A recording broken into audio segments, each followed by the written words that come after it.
मित्रों राम राम। मेरा भारत मेरी बात चैनल पर स्वागत। मैं हूं अनिल नागपाल। आज के इस अंक में हम बात करेंगे कि जो भारत ने ऑपरेशन सिंदूर चलाया और पाकिस्तान को धूल चटाई, उसके बाद जो प्रतिनिधिमंडल भारत ने अलग अलग देशों में भेजा, उस प्रतिनिधिमंडल के बारे में, क्योंकि मैंने अपने पहले भी वीडियो में बताया था कि नरेंद्र मोदी ने एक सर्जिकल स्ट्राइक तो बाहर की है, लेकिन एक सर्जिकल स्ट्राइक कांग्रेस के अंदर भी भारत में कर दी है। उसी बात को लेकर, क्योंकि आपको ध्यान होगा कि जो प्रतिनिधिमंडल गए हैं उनमें भाजपा और सभी पार्टियों के लोग हैं, लेकिन सबसे बड़ी जो बात इस प्रतिनिधिमंडल में है, इस प्रतिनिधिमंडल में जो आज ये सारा विषय चल रहा है, उसमें 3-4 लोगों ने पूरी महफिल को लूट लिया है। उनकी चर्चाएं हर जगह हैं। और वो लोग कौन हैं? जो नरेंद्र मोदी के घोर विरोधी रहे हैं। उसमें आपने देखा होगा, जब पाकिस्तान के साथ युद्ध चल रहा था तो उस समय ओवैसी, असदुद्दीन ओवैसी, वो पूरी तरह हमलावर थे। एक अलग रूप भारत के अंदर उनका देखने को मिल रहा था। तो फिर वो जब विदेश में भी गए, मुस्लिम कंट्रियों में, वहां भी उन्होंने पाकिस्तान को जोकर और पता नहीं क्या क्या शब्द जो वो कह सकते थे वो उन्होंने कहे। फिर उसके बाद दूसरा नाम जो चला वो नाम था शशि थरूर का, क्योंकि शशि थरूर कांग्रेस के बड़े नेता हैं।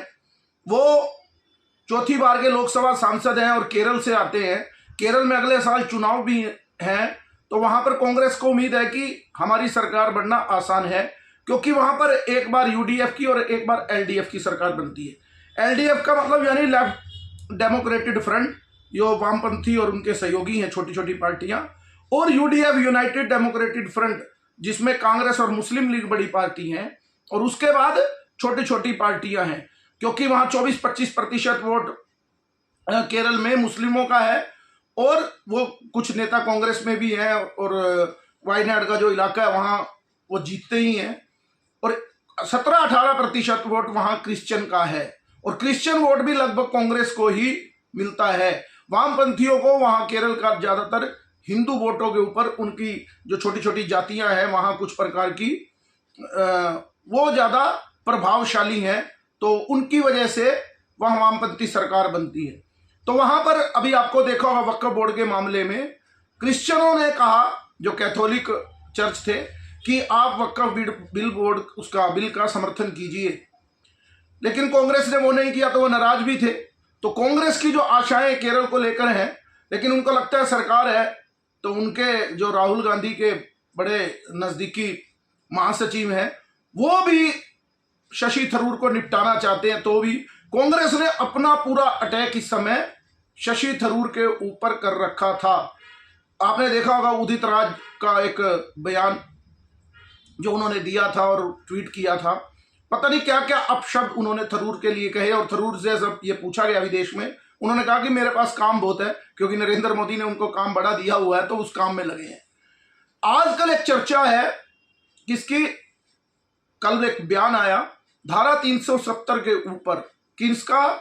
सलमान खुर्शीद, जो कांग्रेस के और सोनिया गांधी के बड़े करीबी नेता रहे शुरू से।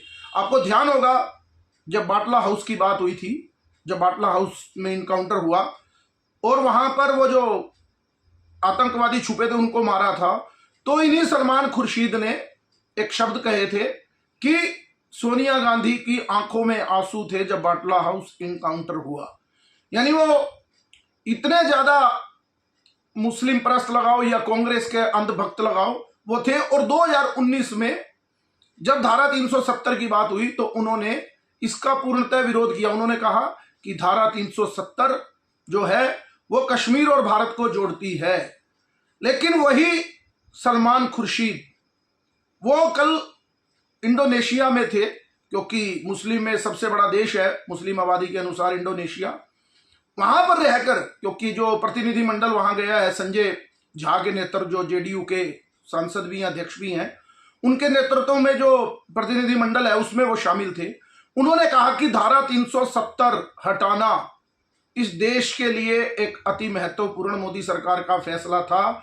उससे क्या हुआ है, कश्मीर के अंदर कि कश्मीर के अंदर प्रगति, समृद्धि और लोकतांत्रिक मूल्यों की रक्षा हुई है। उदाहरण के साथ उन्होंने कहा कि इस बार जो विधानसभा चुनाव 2024 अक्टूबर में हुए थे, उसमें क्या हुआ कि 60 से 65% वोट डला कश्मीर के अंदर, घाटी के अंदर।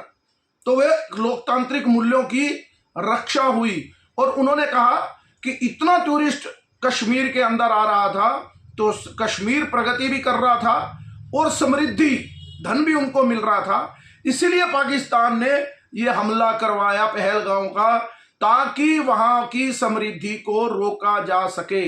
यह सलमान खुर्शीद ने बहुत बड़ा बयान धारा 370 को भी लेकर कहा और इस युद्ध के बारे में भी उन्होंने कहा कि किस तरह से भारत ने पाकिस्तान को ठोका और किस तरह से उन्होंने, पाकिस्तान के डीजीएमओ ने भारत के डीजीएमओ से माफी मांगी कि थोड़े दिन के लिए हमें माफ कर दो। यानी वो घेर रहे हैं इधर कांग्रेस की हालत। क्योंकि मैं पहले भी कह चुका हूं कि एक वीडियो में बनाया था कि मोदी ने सर्जिकल स्ट्राइक कर दी भारत में भी कांग्रेस के ऊपर। अब कांग्रेस शशि थरूर को लेकर तो बड़ी ज्यादा अग्रेसिव हो गई थी, लेकिन अभी तक कल से उनका कोई बयान सलमान खुर्शीद के बारे में नहीं आया, क्योंकि वो एक मुस्लिम नेता भी हैं और उनके प्रिय भी हैं। लेकिन कांग्रेस अब पूरी तरह से फंस गई है, करे तो करे क्या। अब कांग्रेस भी नए नए रास्ते खोजने पर निकली है, लेकिन कुछ लोग कह रहे हैं कि राहुल गांधी देश के प्रधानमंत्री हों तो वो ऐसा कर देते वैसा। उस पर भी एक वीडियो बनाना पड़ेगा जो जगन रेड्डी ने कहा है।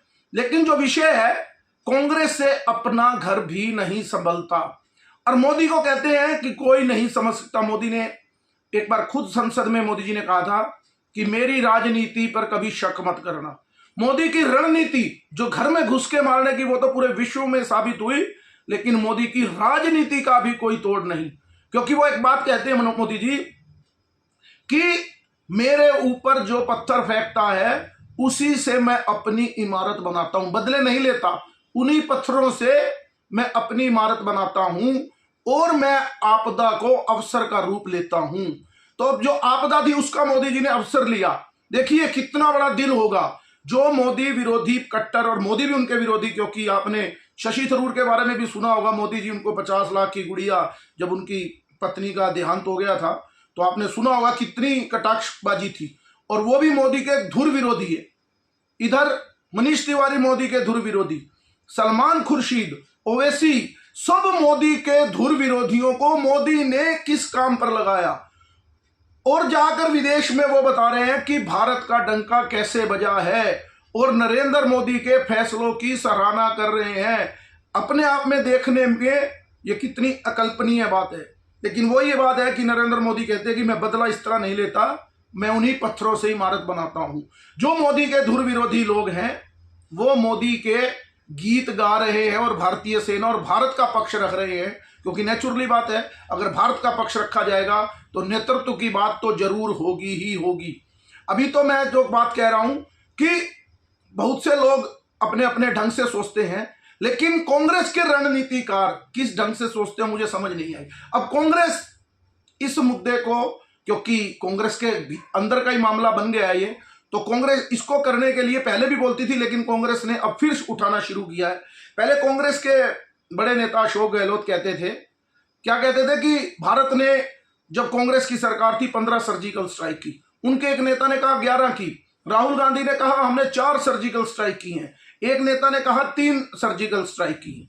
तो उनके अलग अलग आंकड़े, क्योंकि झूठ कभी भी टिकता नहीं, और झूठ जब भी आप बार बार बोलोगे उसमें बदलाव होगा। सत्य में तो बात जो है आपने एक बार कही, 1000 वर्ष बाद भी वो सत्य वही का वही रहेगा। लेकिन झूठ के पांव नहीं होते, तो झूठ अपनी बात को बदलता है, उसे याद रखना पड़ता है, और वो याद पूरी तरह से नहीं रह पाता। तो कांग्रेस ने इस डिस्कोर्स को बदलने के लिए अपने गीत गाने शुरू कर दिए। मैं कह रहा हूं ना, जैसे कि रणनीति भी होनी चाहिए। मैं तो भाजपा नेताओं से भी कहूंगा, जो प्रवक्ता है बैठते टीवी डिबेट पे, इसी को ही मुद्दा बनाएं कि कांग्रेस राज में वाकई में 6 सर्जिकल, उन्होंने नया आंकड़ा दिया है कि 6 सर्जिकल स्ट्राइक कांग्रेस राज में हमने की। पहली बात तो मैंने जैसे एक वीडियो बनाया था कि सर्जिकल स्ट्राइक छुप कर नहीं होती, वो देश की सेना भी बताती है, विदेश भी बताता है, और जिसके ऊपर आपने सर्जिकल स्ट्राइक की है वो भी तो बताता है कि कांग्रेस के कार्यकर्ता बॉर्डर पर गए थे, उन्होंने गुलेल से सर्जिकल स्ट्राइक की और पाकिस्तान भी खुश हो गया, हो गई। अगर पाकिस्तान के ऊपर कोई नुकसान हुआ होगा तो बदले की कार्रवाई जैसे वो अब कर रहा है तो उस समय नहीं की। लेकिन मैं कह रहा हूं यही कांग्रेस की गलती है, और कांग्रेस कह रही है और बीजेपी को यह मुद्दा बनाना चाहिए कि 6 सर्जिकल स्ट्राइक की, क्योंकि भारत और भारत के नागरिक और सभी लोग कहते हैं कि हमारी सेनाएं तो सदा से ही ताकतवर हैं, वो किसी भी हमले का जवाब या हमला करने से कभी पीछे नहीं रहती। पूरे विश्व की सेनाओं में सबसे बड़ी ताकतवर और दिलेर सेना जो है वो भारत की सेना है। लेकिन राजनीतिक लोग कुछ उस विषय को लेकर पीछे हो जाते हैं और उनको पूरी खुली छूट नहीं मिली। अगर सर्जिकल स्ट्राइक आपने की थी तो 26/11 के बाद करनी चाहिए थी और बताना चाहिए था। लेकिन मैंने कहा मानना ही चाहिए कि कांग्रेस के राज में 6 सर्जिकल स्ट्राइक हुई। तो उन रणनीतिक मूर्खों से एक बात पूछी जाए कि जो बात हम कह रहे हैं कि सेना मजबूत है और आपका नेतृत्व कमजोर है, आप खुद से ही साबित कर रहे हैं कि हम कमजोर थे। आप एक उदाहरण के तौर पर अपने ऊपर ही लीजिए कि मैं एक ताकतवर व्यक्ति हूं और मेरा पड़ोसी कमजोर है, क्योंकि पाकिस्तान कमजोर ही है। वो ठीक है, उसकी आदत है मरने मारने की, जिहाद की, छुपकर हमला करने की, लेकिन भारत के सामने पाकिस्तान कोई दमदार देश नहीं है। ये आपने इस युद्ध में भी देख लिया होगा। लेकिन कोई कमजोर पड़ोसी हो और वो हमारे घर आकर उल्टे पुल्टे काम करे, चोरी करे या कुछ ऐसी हरकत करके चला जाए और हम जाए और हम भी उसके घर में जाके चुपचाप एक हरकत करके आए, उसको एक थप्पड़ लगाए और चुपचाप घर में आके दुबक कर बैठ जाएं, तो किसमें शान है? अगर कोई निकम्मा पड़ोसी वो हमारे घर में आया और कुछ कहा तो उसके घर जाकर जब हमने 2 थप्पड़ लगाए, उसको कहा कि अपनी औकात में रहना, तो ये शान होती है। लेकिन कांग्रेस यही बात नहीं समझ रही। यानी उसका नेतृत्व खुद कह रहा है कि हम इतने कमजोर थे, हमने भी सर्जिकल स्ट्राइक की ढिंडोरा नहीं पीटा, चुपचाप गए, 2 थप्पड़ लगाकर वापिस आ गए, पूरे विश्व को नहीं बताया। इसीलिए भारत की जो छवि थी कांग्रेस राज में क्या बन गई थी? एक कमजोर देश की छवि बन गई थी। क्योंकि भारत तो डोजियर 26/11 के बाद भी डोजियर खेल रहा था, कभी अमेरिका के हाथ जोड़ रहा, देखो जी पाकिस्तान ने ये कर दिया, कि इतनी कमजोर छवि बना दी कि एक छोटा सा देश बार बार हमारे घर में घुसकर हमारे को तंग करता है और हम छुपकर सर्जिकल स्ट्राइक करें, बताते भी नहीं है। ये कांग्रेस के लिए मैं फिर भाजपा के नेताओं को कहूंगा कि इसको मुद्दा ज्यादा बनाए, ये मत कहे कि नहीं की, कहे कि आपने की है, लेकिन आप इतने कमजोर थे कि आपको बताने की भी ताकत नहीं थी पाकिस्तान को। अमेरिका ने एफडाबाद में ओसामा बिन लादेन को जाकर उठाया, मारा और समुद्र में फेंक दिया और कह दिया मार दिया। भारत ने अब 3 बार, उरी में, पहलगाम के बाद और पुलवामा के बाद, तीनों बार जैसे ही हमला हुआ जाकर थप्पड़ लगाया और बताया कि जाकर अपनी सेना और आपके आतंकवादियों के शव उठा लो, ताकि पूरे विश्व में, कोई विश्व में एक ऐसा देश नहीं, केवल 3 देशों पाकिस्तान के खड़े होने का नाटक कर रहे हैं, छोटे छोटे देश, एक चाइना को छोड़ दो, लेकिन वो ऊपर नहीं कह रहा, लेकिन कोई विश्व में देश नहीं जो भारत के बारे में ये कह दे कि आपने गलत किया। ऑपरेशन सिंदूर जो किया है पूर्णतः उसके लिए सहमत है, ये होता है नेतृत्व की जीत का कारण। लेकिन कांग्रेस अपने आप को ही एक्सपोज करने पे लगी हुई है।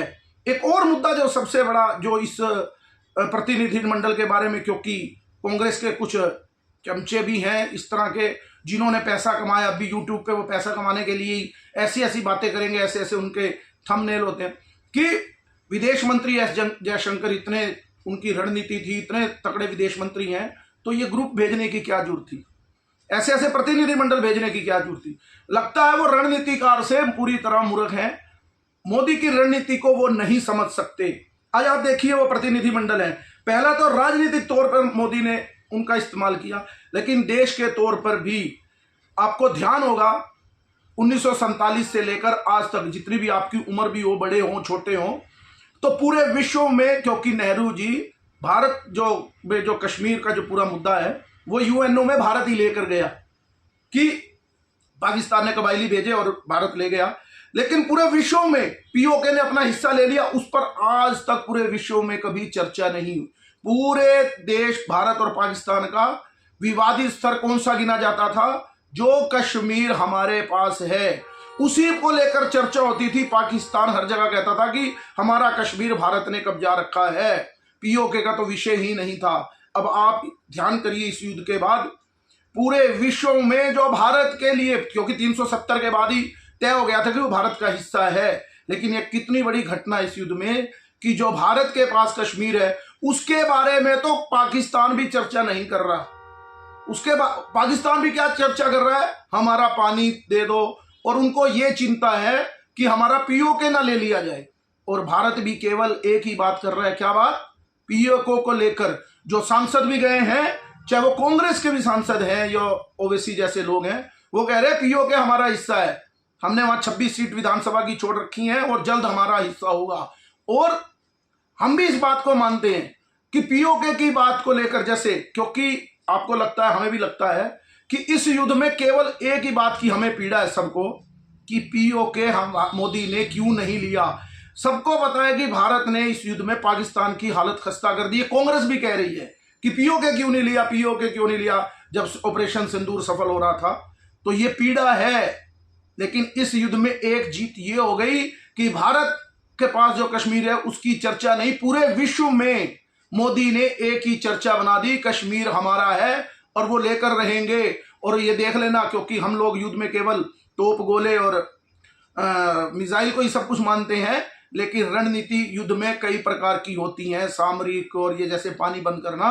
तो पीओके तो भारत का हिस्सा होगा ही होगा, क्योंकि ऑपरेशन सिंदूर अभी बंद नहीं हुआ। लेकिन कांग्रेस खुद अपने आप को एक्सपोज किस तरह कर पा रही है ये आप देख रहे होंगे। और भारत की कितनी बड़ी इस प्रतिनिधिमंडल के नाते पूरे विश्व में एक जो डिस्कोर्स चला कि पीओके का किसका हिस्सा है, कि वो भारत मांग रहा है, और आतंकवाद के ऊपर ही बात होगी कि भारत को वो आतंकी पाकिस्तान सौंपे या ना सौंपे। ये भी एक प्रेशर पूरी तरह पाकिस्तान के ऊपर है। तो आप देख लीजिए किस तरह कांग्रेस भी अपने खुद गोल कर रही है, और मोदी की जो रणनीति और राजनीतिक सोच के बारे में जो लोग प्रधानमंत्री बनाना चाह रहे हैं राहुल गांधी को, उनको सोचना चाहिए कि वो जो खुद से बात कह रहे हैं वो खुद अपने ऊपर ही उनके ऊपर आकर बैकफायर करती है।